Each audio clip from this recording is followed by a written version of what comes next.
Well, hi, everybody. Thank you for being here. We've got several important issues to talk about this morning. Before I turn it over to the leading Republican on the Appropriations Committee and then to Mr. Cole to talk about where we are on the budget negotiations, I wanted to say a few words about the Green New Deal.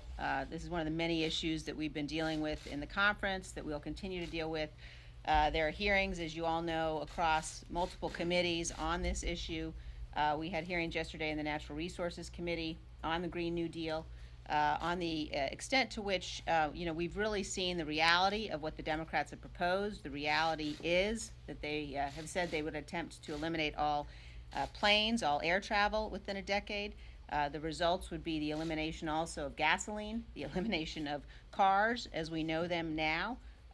The extent to which this would be fundamentally devastating for the economy. We're going to continue to make sure people understand that they know what's in this deal. Yesterday we entered into the record the frequently asked questions and the overview that were posted and then deleted from Congresswoman Ocasio-Cortez's website. It's very important the American people see that there be transparency about what they're pushing, and we call on Speaker Pelosi to put this up for a deal on the floor, or put this up for a vote on the floor. We think Democrats need to be held accountable. If they support this as they say they do and as their presidential candidates do, then let's have a vote on it and see to what extent they're all going to get behind moving towards this kind of fantasy. And with that, I would like to turn things over to the leading Republican on the House Appropriations Committee, Mrs. Granger from Texas, to talk about where things stand in terms of our budget negotiations. Thank you so much, Liz. Thank you all for being here. We are, as we speak, finishing up writing the bill. We'll then distribute the bill. We've been meeting with different groups and the conference and answering questions. The important part has to do with miles. All miles aren't equal. What was one of the successes in this, not just the number of miles, but to say the way that the miles are ranked. We went to the people that were on the ground and said, what do you need? Where do you need it? And the Border Patrol and I said, we prioritize 1 through 8. We went from doing those in the areas 6, 7, 8 to the top priorities 1, 2, and 3, and that was very, very important. Need to remember that that also we want new miles. We don't want to just be fixing miles. The fence that the president outlined in his State of the Union is the fence, and we call it the wall. The most important by far. It's steel, packed with concrete. It's in some areas 30 feet high, other areas 18 feet high. It absolutely is what we need to slow down, have the technology in that wall to make sure the Border Patrol can get there as quickly as possible and stop them from coming across. It can't be driven through, it can't be cut through, so it's certainly the one we need. We also talked about one of the things that really captured us was the ICE and how important ICE is, and the attempt by the Dems to say on ICE, we will regulate who you arrest, how many you arrest, the beds you can put them in. We went on all those issues because ICE is so important. I said if we give up ICE, we actually are saying we're surrender and we'll never do that. But ICE is very important, so we have more beds than we enacted last year. It's not 40,000. It's about 45,774. I think is the exact number of beds. That's very important. The other thing is no caps on who they can arrest and what they do with it. We want to make our border safe. We'll do it by wall, we'll do it by people, and we'll do it by the support of having a overall plan that keeps us free and secure. Thank you. Thank you. Tom Cole from Oklahoma. I'm here, in my capacity as vice-ranking member amongst the Republicans on the Appropriations Committee. Number one, we are exceptionally proud of Leader Granger for the deal that she did negotiate, which will give us additional physical barriers on the border, which I think resisted efforts to limit the bed space and resisted efforts to tie ICE's hands in terms of who they decide needs to go away. I also want to add two other things that sort of get lost in this debate because we are so narrowly focused. Number one, there's 6 other Republican bills here that were passed by a Republican House and Republican Senate where frankly we're getting everything we wanted, and the Democratic House is voting for it. So we're pleased and that part of it, because if you happen to be particularly interested, for instance, in Native American issues like me, getting that done and funding the Indian Health Care Service, again, is pretty important. And I could list a whole range of really bipartisan victories in those 6 bills. Finally, the bed space argument, in my view, has been much too limited. People forget we actually take care of unaccompanied minors in the Health and Human Services budget, not in the Department of Homeland Security. So there are literally thousands of additional beds. And when we have these surges, which we do on occasion, which are unpredictable, quite frankly, it's one of these, we act as if we can precisely decide how many beds. You really can't, because you never know how many people are going to be apprehended. You never know what kind of category they fall in. There's a big difference between somebody with a criminal background and an unaccompanied minor, and a big difference in where they're housed. And when we've had these surges, whether it was under President Obama or under President Trump, we've seen more and more unaccompanied minors as part of this. And frankly, we've been pretty successful both at predicting, but then frankly moving funds. It's much easier in, let's say, the labor HHS bill, or even the HHS budget, which is over $70 billion a year, frankly bigger than the DHS budget, to find the additional space. So again, I applaud my colleague, Ranking Member Granger, for number 1, holding the line, number 2, getting as much as we got, and number 3, getting these other 6 bills across the line, which are basically Republican bills and have sort of flown under the under the radar, if you will, during the whole discussion. Well, as a way to get the final text, I think it's important to note that the main things that we have been focused on as House Republicans in this agreement is to ensure, number 1, that the president has more tools than he has today to keep our border secure and to build more physical barrier, and especially to build it in the places where our experts say it's needed the most. If you talk to the people at Homeland Security, they know where we need to build more physical barrier, and in some cases they're prevented by law from building in those areas, which is a ridiculous problem we've been focusing on solving. And I commend Kate Granger and our Republican leaders who have been making sure that we advance our position from where we are today. You also look at the detention beds. When you talk to the Department of Homeland Security, they wanted to make sure that if we detain terrorists, if we detain felons, that we don't have to let them go because we run out of beds. We actually had to negotiate that. Think about it. Speaker Pelosi has moved so far to the left that we had to actually negotiate to make sure we could hold terrorists and felons and that they wouldn't be forced to be set free. Fortunately, we are hopefully going to be able to get the language that allows the Secretary of Homeland Security to detain terrorists and felons, and that they're not forced to be set free, and to have the flexibility to move money around to make sure that we're able to detain those kind of people that are caught by our ICE agents and other Border Patrol agents who are keeping our country safe.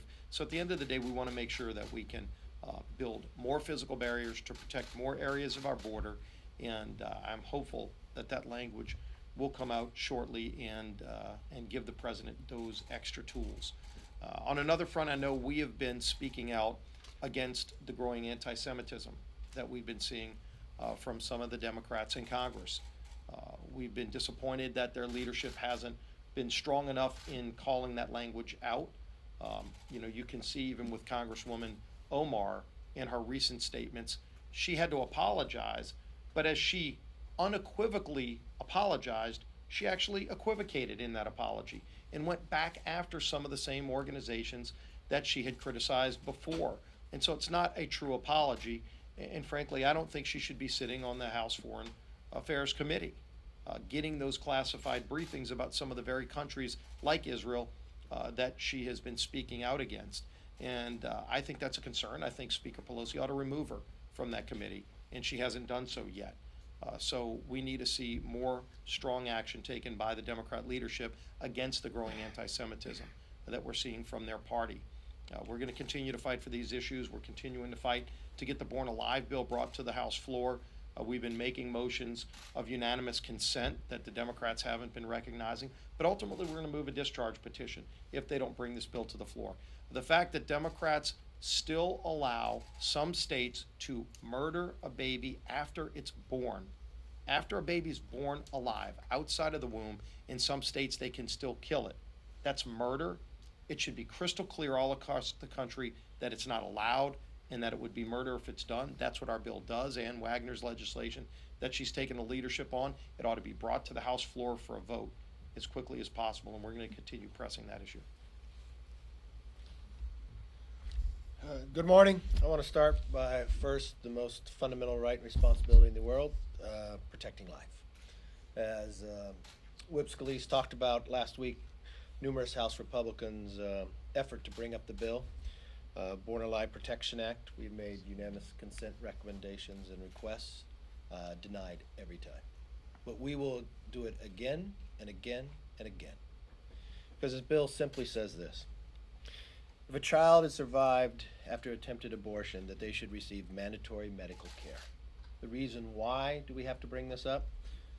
It's sad to say the recent law that was passed in New York, current proposals in Virginia and New Mexico, this callous act, we will continue to speak. And we think it should have a voice and a vote on the floor. I want to thank our ranking member of appropriations, Kay Granger. First, we do not have the language yet. This is what I'll be looking for. I understand what the Democrats' goal in all of this, having sat through numerous committees. One, the speaker is very clear. Speaker Pelosi said only $1 for the wall. They wanted to eliminate beds, which fundamentally meant you released individuals into the country that have a criminal background record. And, as the Democrats have been fighting for quite some time, they wanted to eliminate ICE. The only option really that we have going forward is a continuing resolution or whatever agreement comes out of here. First, it's not $1 for the wall.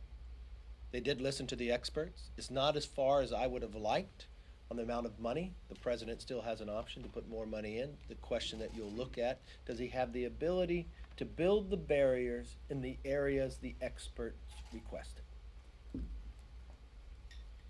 I believe that will be the case. When it comes to making sure we can not release criminals into our society, with the work that Kay Granger did on the beds, we have the ability to do that. ICE, if you look at the end of the day funding, is actually increased. So I think from a one perspective, you cannot get everything what you request. You're going to have to find some common ground. So it's not everyone's going to be happy about the agreement, but does it put a framework in to make sure that we're able to secure the border? That's what I'll be looking for in the language when it comes out. And the president still has a few more tools in his toolbox to use to make sure that we have the border completely secure. You're all ready for questions, though, huh? All right, let's go.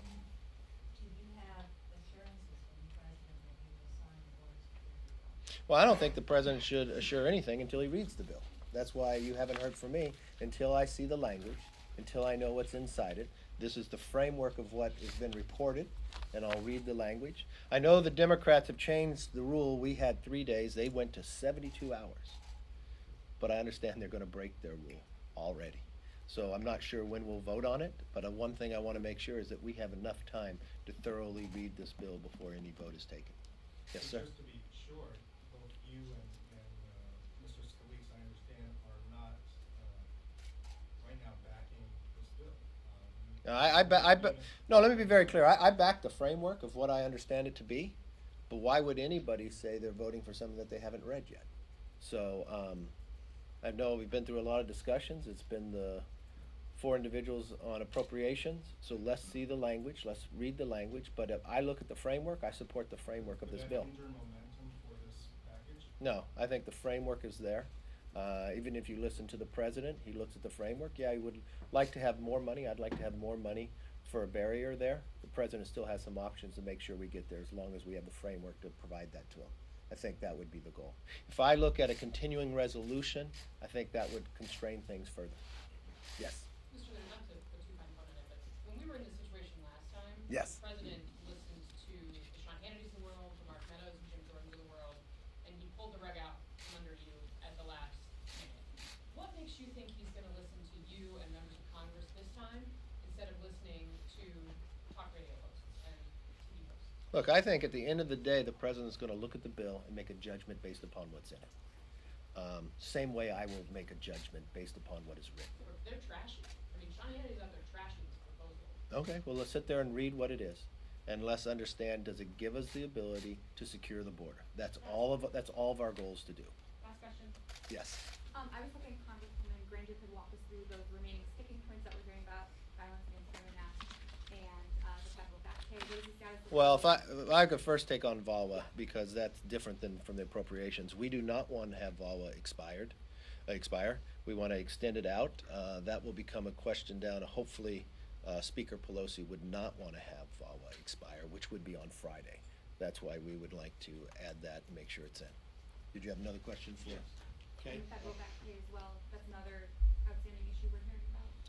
That federal back pay, that's still a discussion we're talking about for the private contractors. Yes. This is my assignment for the day. I wonder if you see any prospects in the House for Senator Cruz's suggestion or his legislation that the assets of El Chapo should be redirected to pay for it. If that was capable of doing, I think that would be a very good option to be able to go through, to utilize that money. No, it's one that he's brought up, and we'd like to look at it to have the capability of making that happen. Yes. Can I ask a question to the whip, please? Yes, you may. Yes, you may. Thank you. So curious if you are in agreement with the majority leader and the rest of your caucus that the president should sign this bill, or if you think that he should have held out for more and you're actually not in support of this to push for more. Well, few issues there that I think we should clear up. I agree with the Leader McCarthy that number one, we need to see the language and make sure it does the things that we are pushing for. It needs to have more money for wall. From what we're hearing, it will have more, but not as much as we would like, not as much as the president would like, but more than current law. More flexibility is needed right now under current law to build the wall where it's needed most.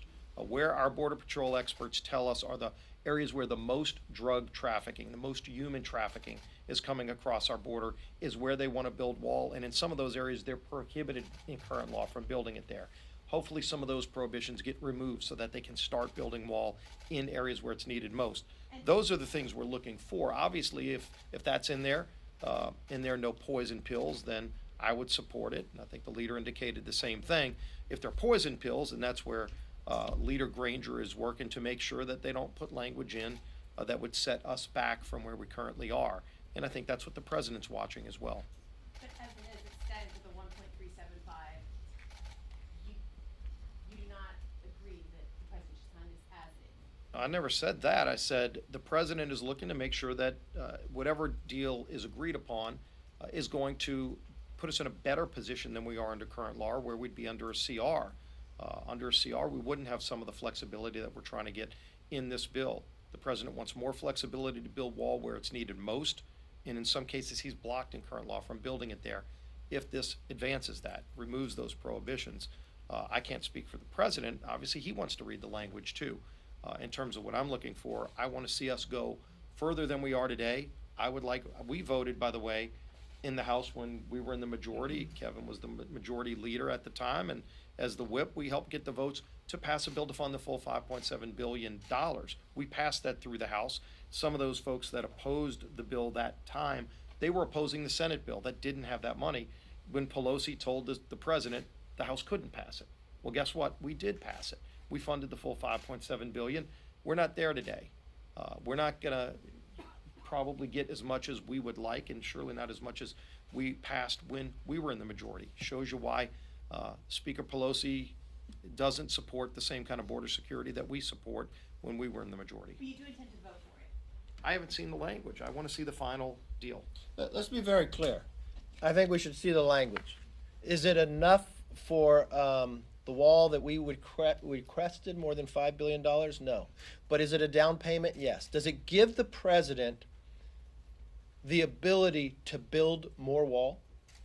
If that answer is yes, the president also has the ability and other tools to utilize more funding to finish it out. So I'm looking at an overall structure that it gives the president the flexibility to secure the border, and that means in a wall in further areas that the experts say we need the barrier to be.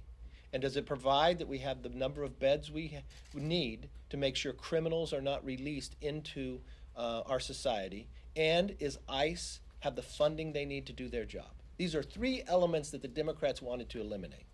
Does it fund all the way? No, but we also have other tools to utilize to get that further point. So is this a down payment? If the language comes out the way the structure is told to me, I would support this. But I want to make sure I read the language and make sure we're giving the president the down payment he needs while he still has the tools to finish the job through, because the Democrats will not allow it to go all the way. Thank you very much. Is that